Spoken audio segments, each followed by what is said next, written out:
I pray every day that neither my children nor I will ever forget what was done for us, that we will forever understand the meaning of sacrificial love. Krystal Thomas relies on the words of her late mother, who left them in a book she wrote for her 5 children as she was dying. Krystal never wavers from their guidance. My mom was she defined every aspect of strength. To have cancer, have 5 children, and raise them on her own while battling this disease was great, and that's who my mom was.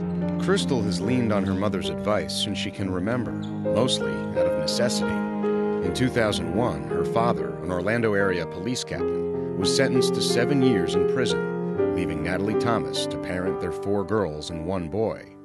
Shortly after, Natalie was diagnosed with breast cancer. It started from being just a kid to slowly taking on the role of being a mother, because as my mom got sicker, more and more responsibilities fell on my shoulders.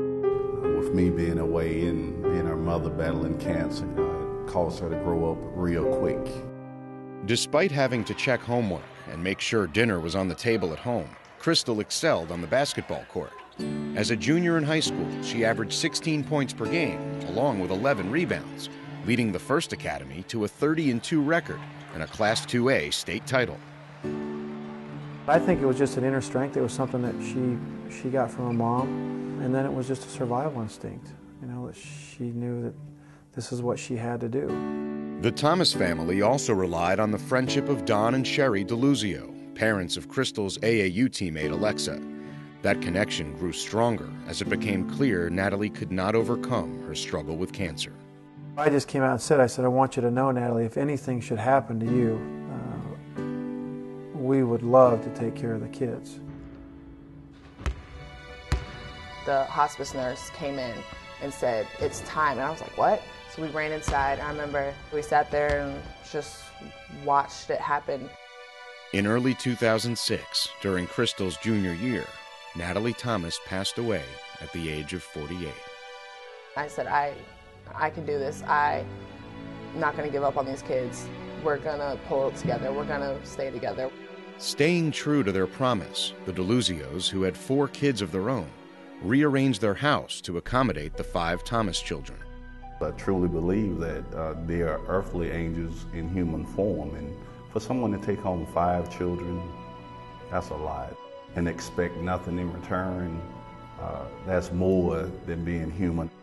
We tell their dad that this is not a part-time thing. It's part of our kids' lives. It's part of Victor's life, and it was part of Natalie's life. Also a part of Natalie's life was her dream for Krystal to attend Duke University. I'd always wanted to be a doctor. My mom said, "Why don't you go to Duke? They have a great medical school." So I said, "All right, I'm going to Duke." And then after she passed away, I shortly made my decision to come here. Earlier this season, Duke played the University of South Florida in Tampa. That night, Victor was in the stands, having finished his prison term a few months before. I would wake up every morning looking forward to the day that I could walk outside of that gate and be reunited with them. Growing up, knowing that your father wasn't there, that was the hardest part. I still understand that he's my father, but there's a lot of heartbreak and heartache that has to be healed. While Krystal and her father continue to rebuild a relationship, her mother remains her greatest influence. I think our mom's got a big smile on her face, and really knowing that she did all she could do to provide every opportunity possible for Krystal and the rest of her kids to succeed. I think that in spite of the betrayal and in spite of the cancer, that God built within me and all of us an innate spirit of victory. No matter what has been thrust into our lives, we draw on our need to overcome and reclaim our lives.